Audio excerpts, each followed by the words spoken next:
जादू ऐसन छागे रे, मोर कवावल कस मन हा जागे रे। तोर माया के जादू ऐसन छागे रे, मोर कवावल कस मन हा जागे रे।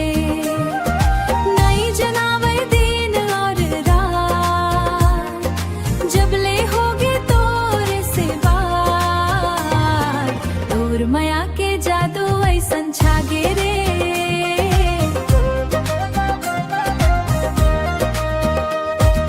तोर हसैहा मन ला मोहत है, माथे के बिंदिया हा सोहत है। तोर हसैहा मन ला मोहत है, मोहत है, माथे के बिंदिया हा सोहत है। रास्ता देखत हा तोर मैं ठाड़ के, माया बरसे जैसे सावन के बादल रे। तोर माया के जादू ऐसन छागे रे,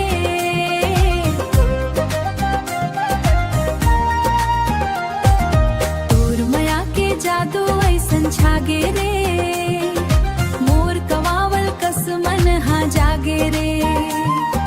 तोर माया के जादू ऐसन छागे रे, मोर कवावल कस मन हा जागे रे। नई जनावे दिन और रात, जब ले होगे तोरे से बात। तोर माया के जादू ऐसन छागे रे,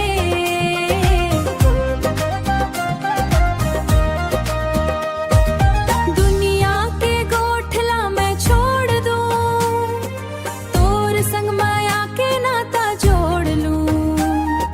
दुनिया के गोठला मैं छोड़ दूं, तोर संग माया के नाता जोड़ लूं।